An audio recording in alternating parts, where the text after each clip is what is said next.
So we're going to talk about time management today. And it's a little bit before 6 a.m.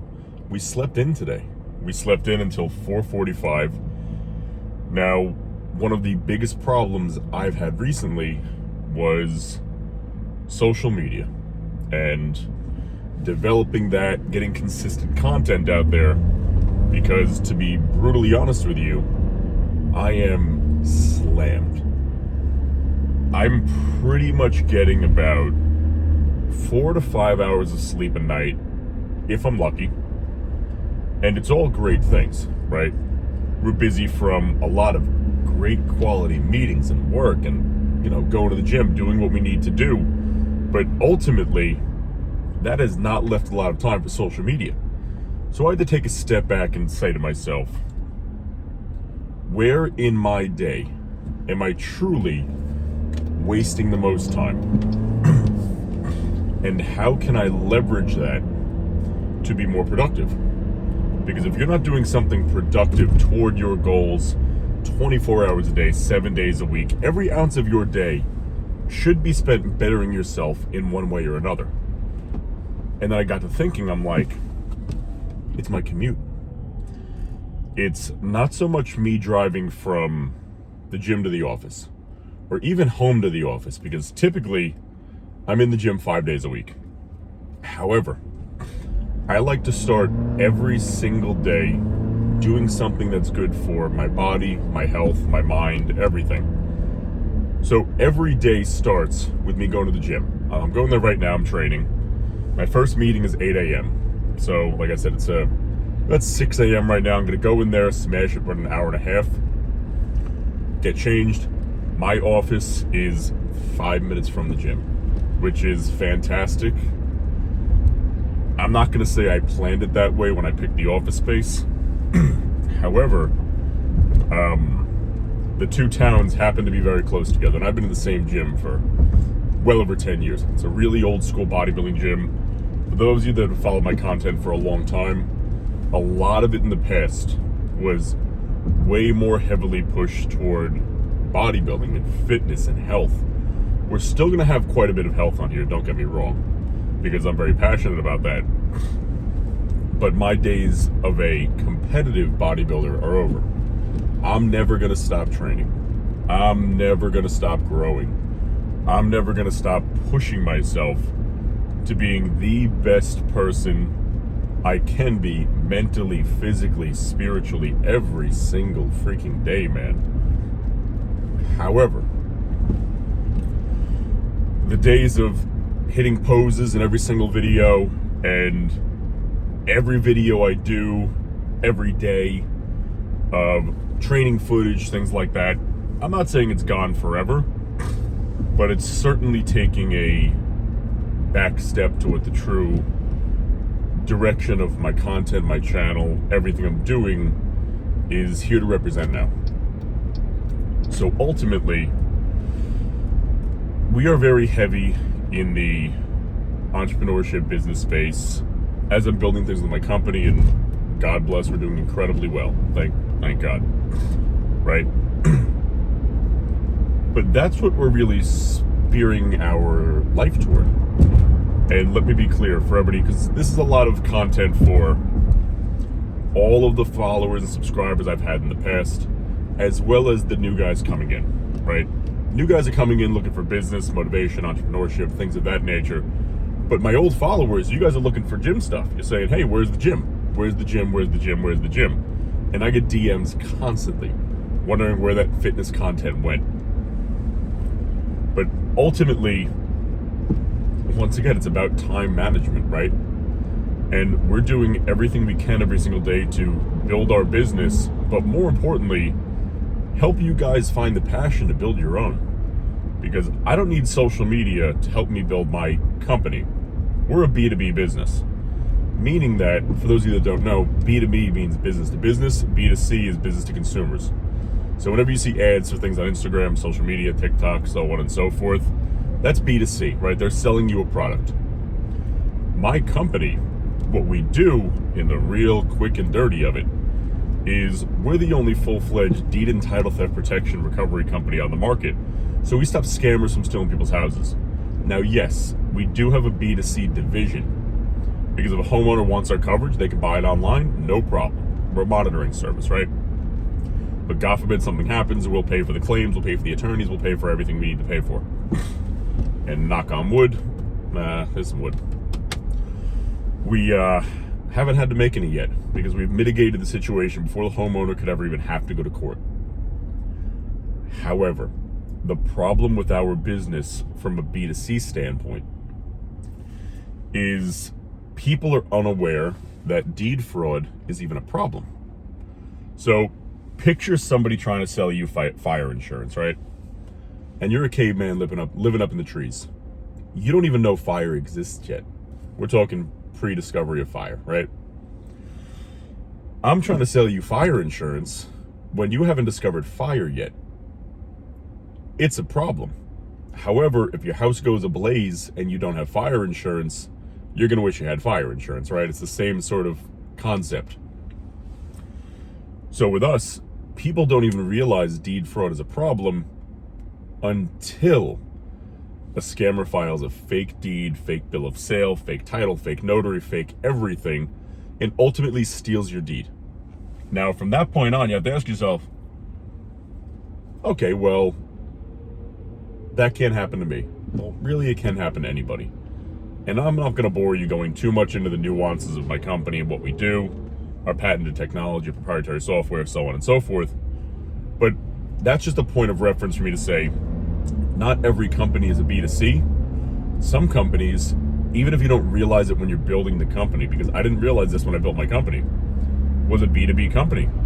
So if I talk to mortgage companies, title companies, attorneys, real estate brokers, things of that nature, they understand the severity of deed and title fraud because it is prevalent, and the government, what they do is they just sweep it under the rug. They're saying, we don't want people to know this is a problem because it's scary and we don't have a solution for it. And their clerk's offices are really to blame because they don't check if any of the documents they accept are legitimate, and legally they can't. Because the second the government says, hey, we're going to verify every document's legitimate, all of a sudden, if they miss something, they're liable. So that's where our monitoring service is here, really. But those major B2B companies, since they're aware this is a problem, we made I don't want to say overly aggressive, but extreme, because it was the right decision, extremely aggressive B2B conversion for our company, and it's done wonders for us. Where I'm in meetings with CEOs and C-suite guys pretty much every day, closing one thing or another and trying to get things moving, right? But the B2C market, the average consumer, they simply don't know it's a problem. That's a bit about what we're doing, where we're at right now. But we need to go into time management, which is why we're here today. Now, a buddy of mine told me a quote quite a while ago, and ironically, it stuck with me pretty well. And these are typically going to start as like 20-minute videos or so, because it's me driving from my house in the morning to the gym. I'm going to go there, I'm going to train, then I'm shooting right over to the office for an 8 a.m. meeting. That's usually how my day starts. Usually up at 4, take care of the pooch, get my meals together for the day. I always bring my meals with me, you know that. I'm still a bodybuilder at heart. That's exactly who I am, what I do. And if I don't feed my body, not only is it not going to perform well, but it's not going to feel good. There's my calendar saying right now I should be at the gym by now, but I slept in for 30 minutes. Don't tell anybody, right? But he said a quote to me, and it was something along the lines of, the only people who listen to music in the car are poor people. Now, I'm not exactly in that category. We do well, and I'm blessed. However, I got to thinking of it from a time management perspective. And when you look at it from a time management perspective of anybody who listens to music in the car is, poor, it's not about listening to music in the car, right? But it's about really being diligent on how you're spending your time. You can be driving and filming a podcast or listening to a podcast, getting more informative information in your brain that you can use later, coming up with ideas. You know, for me right now, I realize the biggest gap in my time restriction is social media. And that for whatever reason, do I have 30 seconds once in a while to put my face in my camera like this and say a couple things? Of course I do. And you guys see that I still do post the content on that, a little bit of short form. However, it is not consistent enough. And it is not, I don't want to say quality enough, because the content quality is good, but the consistency is the major problem. But ultimately, there's no way for me to really automate that service, streamline it. Whereas when I'm filming this long form content, I can take little clips here and there and make that into the short form content to put on social media all over the place without having to spend time coming up with concepts and ideas to really formulate those videos. And that's exactly how it all happens.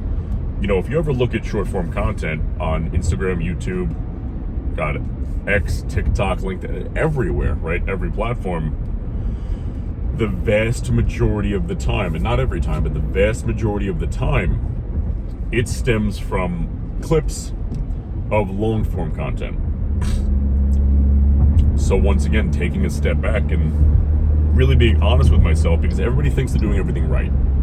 But you need a third party bias to say, hey, you're not doing wrong. You're not doing something right. Something's wrong in what you're doing. And for me, it was the consistency of simply put the content I'm putting out there. And again, I'm rambling a little bit, but that's the point I wanted to make with this video really quick. Is once again, your time management is everything. And abuse your calendar. You need to abuse your calendar.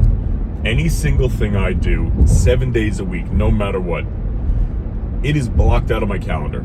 From my travel time to when I'm going to the gym, if I'm going to be meal prepping, if we have some weird event that I have to go to, where my fiance actually has access to my calendar, where if we're hanging out or we're going to dinner with somebody, she sends me a calendar invite.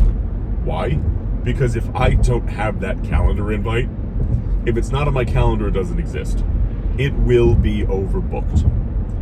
And, you know, you might be looking at it from a, once again, third-party perspective and saying to yourself, oh, well, that's rude. Why would you overbook something, you know, your girl put in your calendar or your girl told you had going on?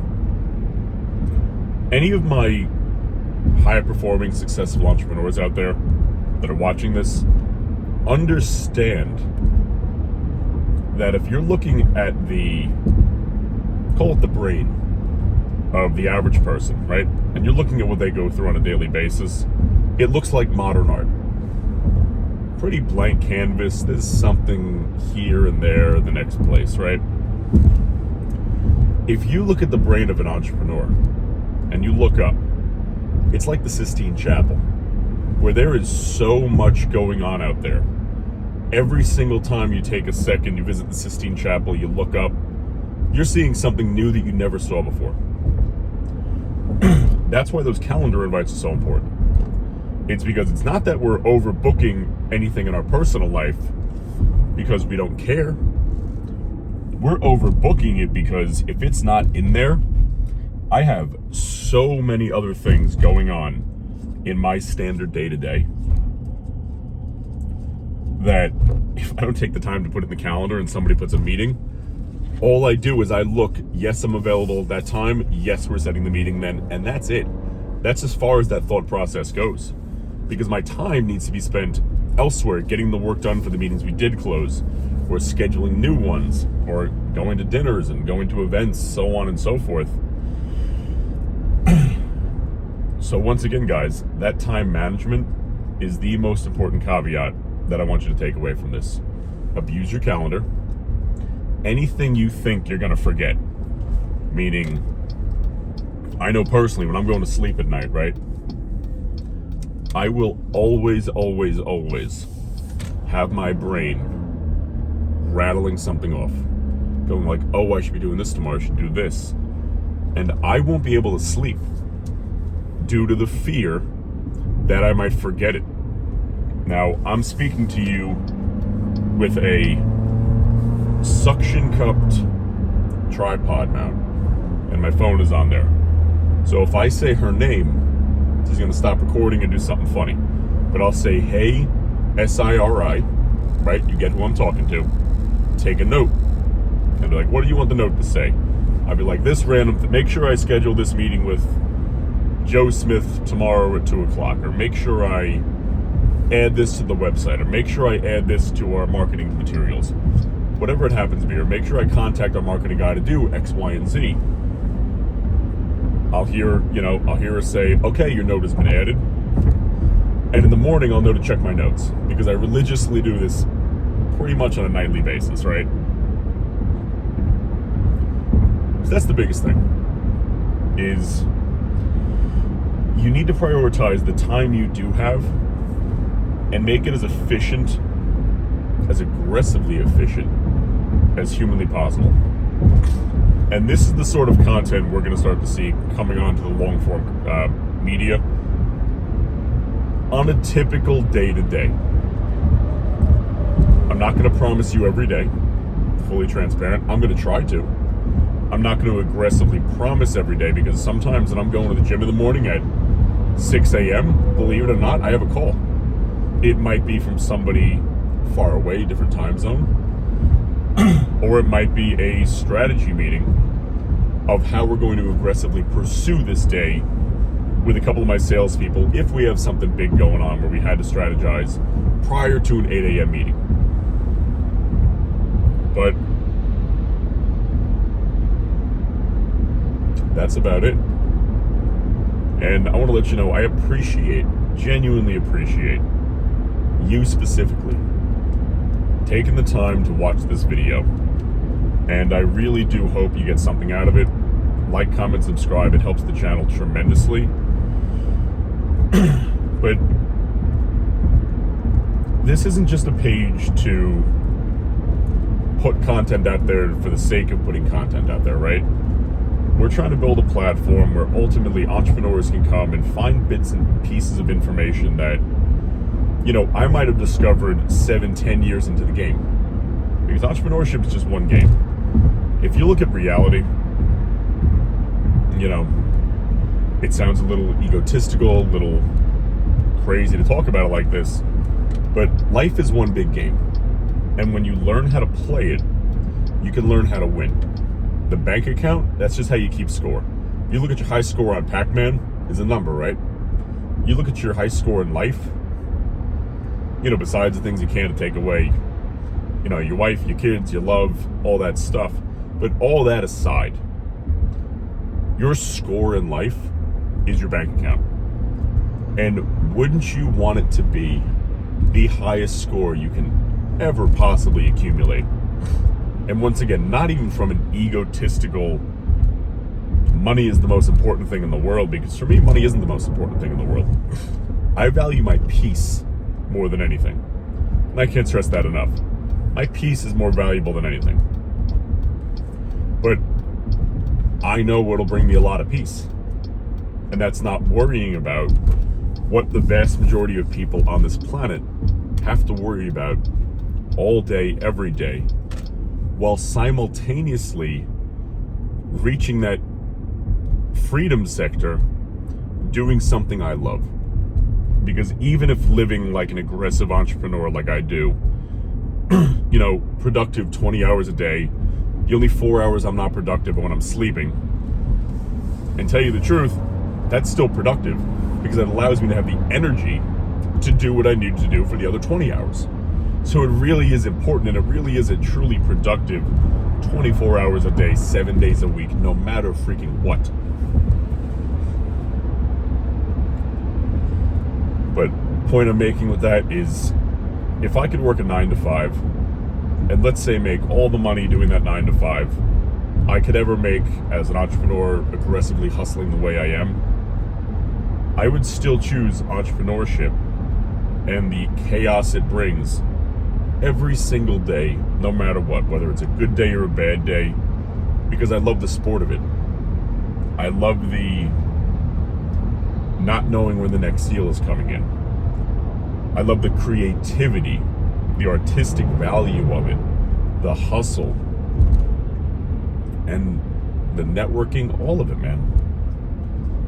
And if you don't love what you do, you don't have a time management problem, you have a passion problem.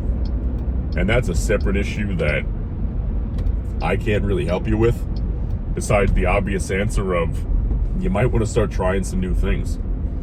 And wake up in the morning one day and ask yourself, truly, if what I do every day didn't pay me, what would I want to do? And I'll repeat that for you. If I had to do this every single day forever, and we were on some global free money currency system, which would be a nightmare. But because inflation would go nuts if you don't realize that. If I didn't get paid for what I spend my efforts doing 7 days a week, every single day, every hour of the day, no matter what would I as a person truly feel not just most fulfilled, but happiest doing all of that time, all day long? So on that note, we're pulling into the gym right now. Gonna get another productive hour and a half. Have a fantastic workout. I hope you have a fantastic day. And little tips and tricks that you figure out along the way, man. If you want to figure out how to manage your time better, take a true third-party perspective, look at yourself and audit your own life and ask yourself, where am I wasting the most time?